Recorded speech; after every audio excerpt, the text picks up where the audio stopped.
بسم اللہ الرحمن الرحیم ان اللہ وملائکته یصلون علی النبی یا ایہا الذین آمنوا صلوا علیہ وسلموا تسلیما.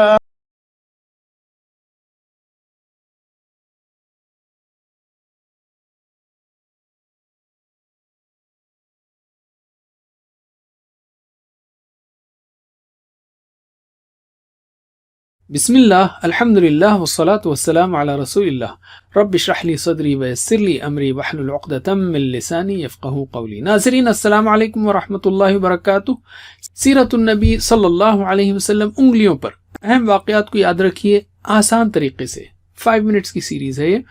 سبق نمبر 6 5واں سال. اس سبق کے 3 حصے ہیں. ظلم و ستم عروج پر، ہجرت حبشہ، قریش ناکام. تو ہم لیتے ہیں پہلا حصہ. ظلم و ستم عروج پر کب ہوا؟ نبوت کے 4تھے سال میں ظلم و ستم شروع ہوا اور تقریباً ہر صحابی پر ظلم کیا گیا. ظلم و ستم کا یہ سلسلہ ہفتوں مہینوں ہی نہیں بلکہ اس سے بھی زیادہ چلتا رہا. جو صحابہ غریب یا غلام تھے ان پر تو ظلم کی حد کر دی گئی، جیسے بلال، صہیب، خباب، یاسر، سمیہ، عمار رضی اللہ عنہم وغیرہ. کسی کو باندھ کر مارا گیا تو کسی کی کعبے کے صحن میں پٹائی کی گئی، کسی کو چٹائی میں لپیٹ کر مارا گیا، کسی کو تپتی دھوپ میں رسی باندھ کر گھسیٹا جاتا تو کسی کو گرم زمین پر لٹا کر سینے پر پتھر رکھ دیا جاتا، کسی کو مار مار کر شہید کر دیا گیا. اسباق و عمل. شدید ظلم و ستم کے باوجود صحابہ کرام رضی اللہ عنہم حق پر ڈٹے رہے.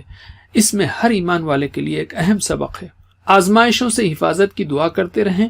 آزمائش آ جائے تو استقامت کی دعا مانگیں. علم، ویڈیو روکیے اور ایک دوسرے کو سکھائیے. اب ہم لیتے ہیں دوسرا حصہ. ہجرت حبشہ کیوں ہوئی اور کب ہوئی؟ حبشہ کا بادشاہ نجاشی عیسائی تھا اور انصاف پسند شخص تھا. اہل مکہ کے ظلم سے بچنے کے لیے رسول صلی اللہ علیہ وسلم نے صحابہ رضی اللہ عنہم کو حبشہ کی طرف ہجرت کی اجازت دی. نبوت کے 5ویں سال رجب کے مہینے میں تقریباً 11 مردوں اور 5 عورتوں نے پہلی ہجرت کی. یہ لوگ 2 تجارتی کشتیوں میں سوار ہو کر حبشہ چلے گئے. قریش نے پیچھا کیا لیکن نامراد ہوئے. 2 ماہ بعد انہیں یعنی مسلمانوں کو غلط خبر ملی کہ اہل مکہ کے لوگ ایمان لا چکے ہیں. خوشی میں وہ واپس آ گئے اور مزید سخت حالات کا سامنا کیا، اس لیے کہ خبر غلط تھی. مکے میں جب ظلم انتہا پر پہنچ گیا تو سن 6 نبوی کے شروع میں تقریباً 100 صحابہ نے حبشہ کی طرف دوسری ہجرت کی. اہل مکہ نے ان کو روکنے کی کوشش کی لیکن وہ ناکام رہے. اسباق کیا لے سکتے ہیں ہم اور عمل کیا کر سکتے ہیں؟ یاد رکھیے صحابہ کرام رضی اللہ عنہم نے دین کی خاطر کئی قربانیاں دی. کسی بھی خبر پر عمل کرنے سے پہلے تحقیق کر لیں. ظلم سے بچنے کے لیے اپنے دین پر عمل کرتے ہوئے ہر اچھے انسان سے مدد لی جا سکتی ہے. علم. اب ہم لیتے ہیں تیسرا حصہ. قریش ناکام حبشہ میں. مسلمانوں کی حبشہ کی جانب ہجرت سے قریش کافی پریشان ہوئے. انہوں نے شاہ حبشہ کے لیے تحفے دے کر اپنے نمائندوں کو بھیجا. نمائندے شاہ حبشہ سے ملے اور کہا ان مسلمانوں نے اپنے باپ دادا کا دین چھوڑ کر نیا دین ایجاد کیا ہے، انہیں واپس کر دیا جائے.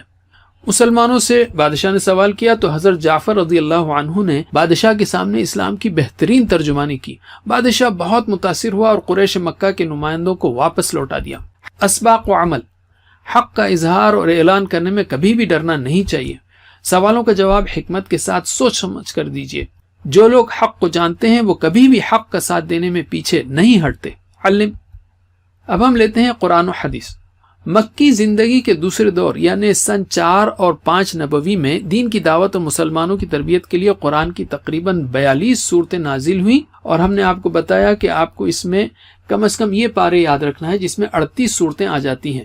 15 16 21 27 29 30. 15 16 21 27 29 30. حدیث. یاد رکھیے کتنی عجیب بات ہوگی کہ ہم محمد صلی اللہ علیہ وسلم کے کاموں کے بارے میں تو سنیں لیکن آپ نے جو صحابہ کو اور عام لوگوں کو نصیحتیں کی ہیں اس سے غافل رہیں.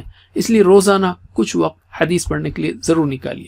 تو ہم اعادہ کرتے ہیں. نبوت کے 5ویں سال کے ہم نے 3 اہم موضوعات سیکھے. اب دائیں ہاتھ کی 5ویں انگلی کے 3 حصوں پر ان کی مشق کیجیے. ظلم و ستم عروج پر، ہجرت حبشہ، قریش ناکام. ظلم و ستم عروج پر، ہجرت حبشہ، قریش ناکام، یا مختصراً ظلم حبشہ قریش۔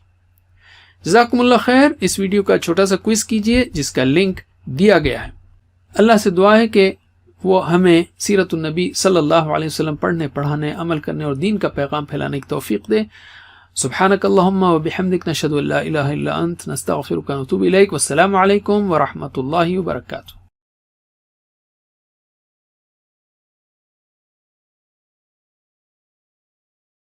قرآن فہمی کی دنیا میں ایک نیا انقلاب۔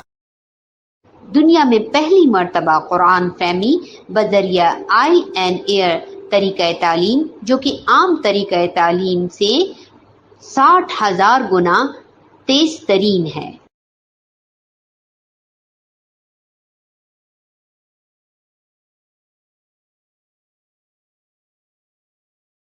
بسم اللہ، میرے بعد دہرائیے، سنیے سنیے اور اشاروں کے ساتھ کان کی طرف اشارہ کرتے ہوئے آپ کہیں گے سنیے، سنیے، دیکھیے، دیکھیے، سوچیے، سوچیے، بولیے، بولیے، بتائیے، بتائیے، دل سے کیجیے، دل سے کیجیے، مل کر کیجیے۔ مل کر کیجیے۔